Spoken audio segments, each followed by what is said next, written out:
We've got the co-founder of UK Black Pride, and she's the new executive director of the Kaleidoscope Trust, which is an LGBT human rights charity. And this is brilliant. She publicly refused her MBE in 2016 because she wanted to protest against Britain's role in allowing anti-LGBT criminal codes across its empire. Vic and I have seen her recently. I saw her at Black Pride, and Vic saw her at the Diva Awards, and we were like, we have to get this woman here. So, please, I'm very proud. Please welcome to the stage Lady Phyll.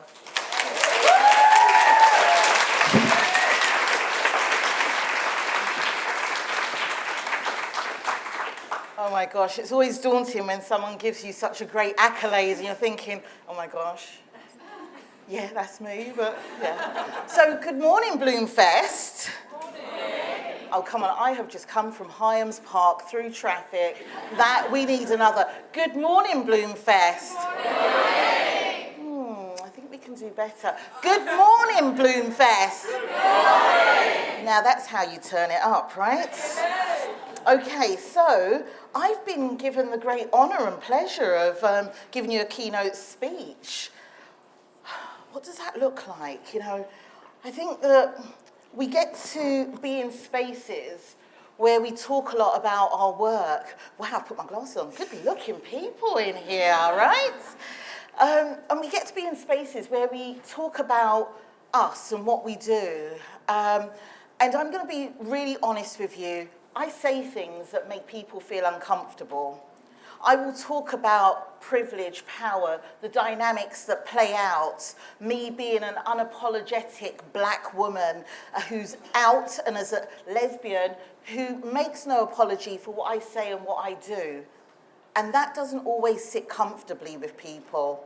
But if you're uncomfortable, that's a good thing because it means something's stirring up in the belly, making you realise that actually you cannot be complacent when it comes to equality, freedom and justice. So I did have some slides, but unfortunately I didn't send them on time, just like I got here slightly late, and that we are not going to make any jokes about black people's timing.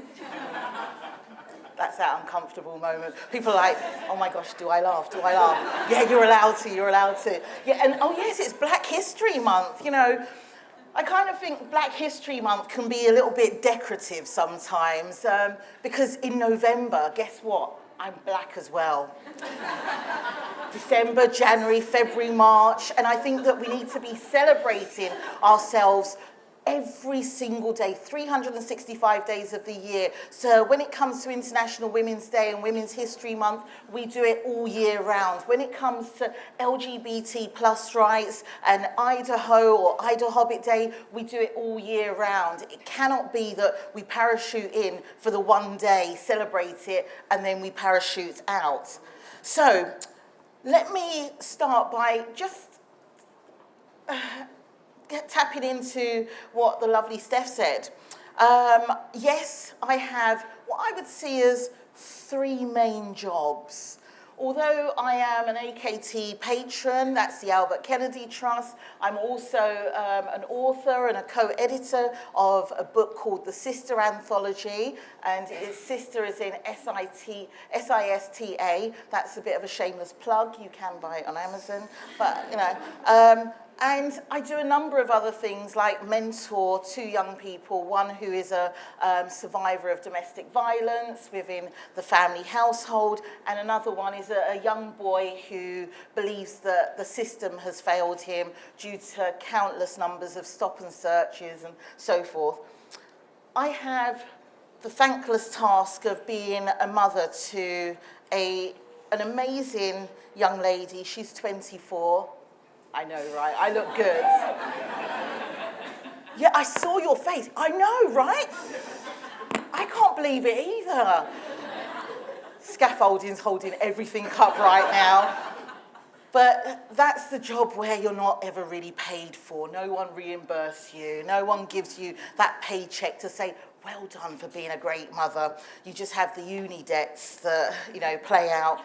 I've also got the day job, which I'm so proud to be the executive director of this global LGBT human rights advocacy charity where we're doing amazing things. And I've traveled to over 7 countries in the last 6 weeks, working with activists on the ground who are thinking about how they navigate particular laws and legislation.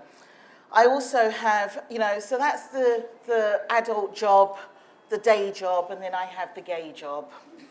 And that gay job is really where I volunteer my time, where I give myself to the community and I serve people and think about the privileges that I have at different times to think about how do I elevate and amplify who our different groups are within our communities. And that's UK Black Pride, which I'll talk about shortly. And please do tell me time, because I can talk for England. Oh, is that the time? Oh, my gosh. Oh, right, and she's got the big placard, 10 minutes. I'm going to take my glasses off in a minute. So UK Black Pride is something I see as my baby. It was created for a particular need within our community where we didn't often see ourselves in mainstream LGBT plus activities. And some people say to me, oh my gosh, why do you need a Black Pride if there's, London Pride, Birmingham Pride, Manchester Pride, Reading Pride? That's fine. We need prides because we don't live in an ideal world. And if we lived in an ideal world, we wouldn't need a Black Pride because we're not only dealing with the challenges of homophobia, biphobia, transphobia, intersex discrimination, and disability discrimination, and so many other things. We're dealing with the other multiple barriers of oppressions that exist, such as structural and systemic racism. And it is very real, even within inside our own LGBT plus community. So I mentioned the word intersectionality, and I just want to really labour on the point that intersectionality is a word that is not about diversity alone, which although diversity is very important when we're really wanting to ensure we have different voices heard within our workplace. But intersectionality is a concept that is used in critical theory that has a way of describing in which oppressive institutions such as racism, sexism, homophobia, transphobia, ableism, xenophobia, classism are interconnected and cannot be examined separately from each other. So there are a number of social categorizations that exist. So when I talk about my race, I don't want to have to leave my gender at the door. When I talk about my gender, I don't want to have to leave my sexual orientation at the door. When I talk about my sexual orientation, I don't want to have to leave the fact that I am a working class or have come through working class backgrounds, because all of those different facets of who I am is really important to when we campaign, to when we organise, to when we mobilise, and to when we are in our everyday structures, navigating our everyday lives. So I said I'd mention 9:52. No, it's that countdown. I'm so nervous now. Right. I said I'd mention UK Black Pride. So UK Black Pride was born out of a frustration. And every given time I'm asked to campaign or set up something, it comes with loads of barriers that are put in my way. But as I said, I'm a mean, badass woman, and I take no prisoners. When you tell me no, I will find a way where it will be yes. So in 2005, and I've been campaigning for over 20 plus years. I know, right? I know, you carry on laughing, but it's true. But I've been campaigning for a long time, and sometimes it is tiring, and it's often soul-destroying, and you can feel like you're in this dark, isolated place, because when you're campaigning for social justice, when you're fighting for justice for those who are marginalised or oppressed, it comes with pain and hurts.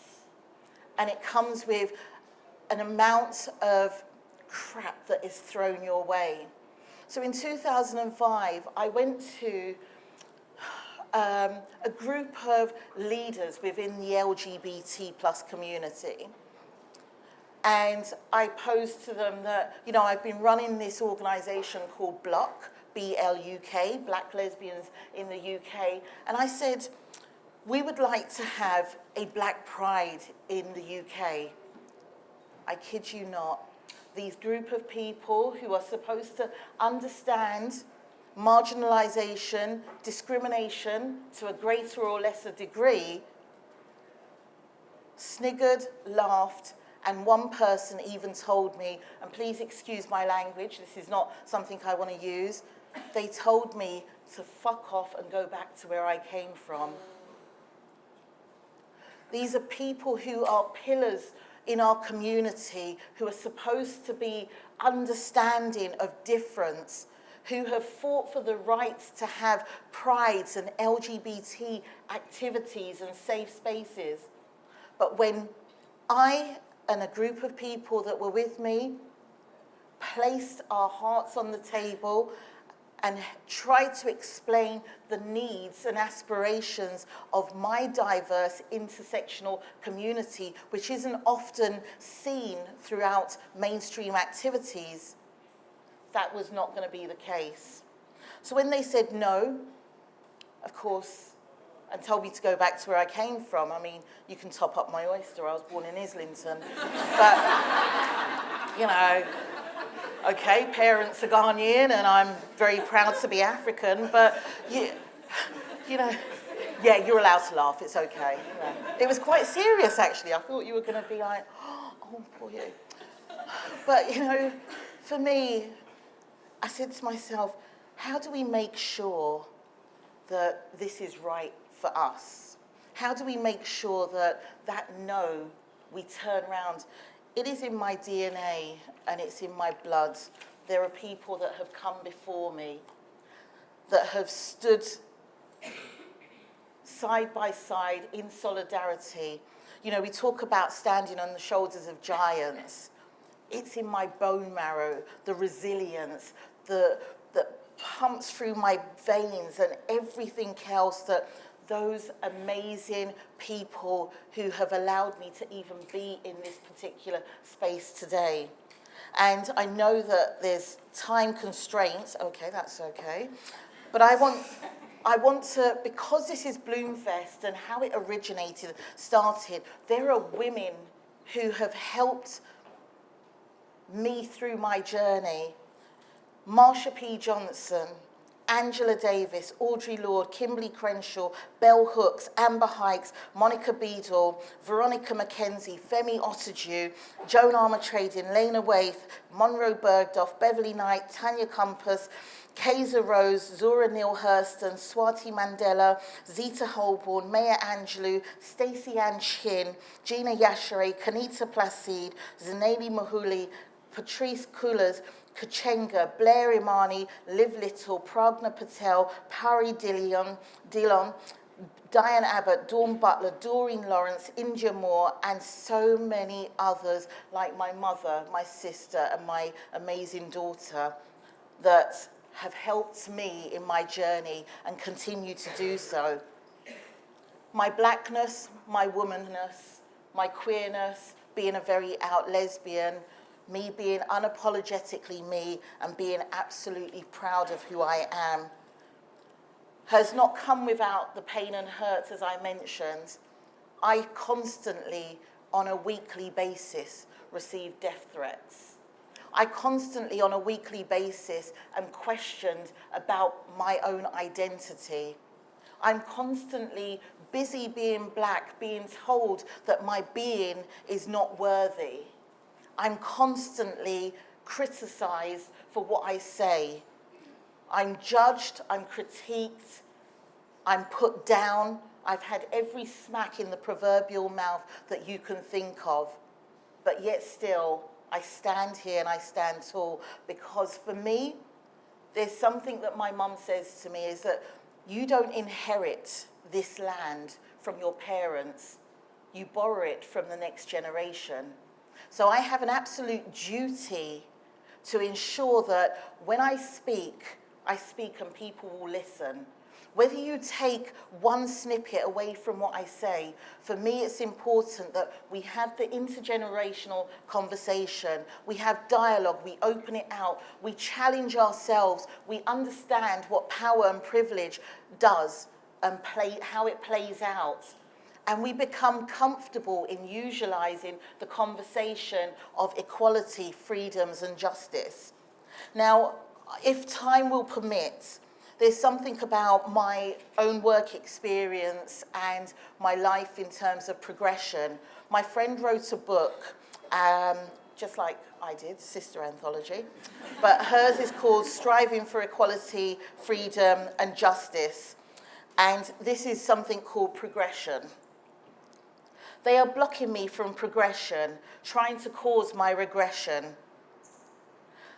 They can't abide that I preside, adept and articulate, thinking how ridiculous, she's a woman, sole parent and black. We can't let her progress, not someone like that. I don't fit in with their Oxbridge ideal. I come from the streets, I'm real. I grew up in South London, Peckham, raised by my Caribbean mum. I rate myself second to none. Not afraid to speak my mind about discrimination I find. I know my rights and represent all those people they resent. They call me an ethnic minority, but not with my consent. I define myself as the majority, and that they use, I resent. You only have to look at the world to see we make up the majority. The term is just mental slavery designed to undermine the likes of me. So they're blocking me from progression. Call it a permanent recession. Don't want somebody of my gender or my race to honour their executive boards with my grace. But when I tell them how I feel, I give it to them. Remember, I'm real. They tell me they find me aggressive, confrontational, and excessive. But I'm sure if I was educated at Oxford, Cambridge, or Yale, they might find me assertive, sensational, and progressive. But I'm an ethnic majority. My ancestors fought slavery, and like the suffragettes, it's not over yet, because I rise above them, and I will do soon, despite their secret chants of the N-word and the word coon. You see, I'm fired with a flame that burns out their shame. I may not rise to fame, but I can play them at their own game. And though they won't give me a level playing field to disseminate all that I yield, I just remember I've combated racism, sexism, fascism, and oppression simultaneously, but not in succession. And I'm still standing, achieving. There's no way I'm leaving. They may block my progression in the workplace, see this face, they may spit at it, they may shut doors in it, look down at it, disregard it, but still I shine in the face of adversity. And I didn't need to go to university to figure out what they're about. I may be a woman, I may be black, but know something, I'm proud of that. Life isn't a concession, and I've got a confession. I overcame multiple oppressions, so I sure as hell don't need permission to achieve promotion, progression, and that's the lesson. Now, I'd like to thank you, Bloomfest, for giving me the opportunity to speak at your conference. You have got an absolutely brilliant, packed agenda with some amazing speakers. I'm going to try and go to the truth booth. I might turn it into a therapy session, but it's going to be wonderful. So I wish you all the best. Make sure you be your best selves in your workplaces, in society, and make sure that you challenge the norm, or whatever the norm looks like. There's a saying, and I've got the time marker, by Audre Lorde that I will leave you with. She says, in our work and in our living, we must recognize that our difference is a reason for celebration and growth rather than a reason for destruction. Now let's turn up the volume on society and make it absolutely impossible for them to ignore us. So it's solidarity from me and turn it up. So thank you.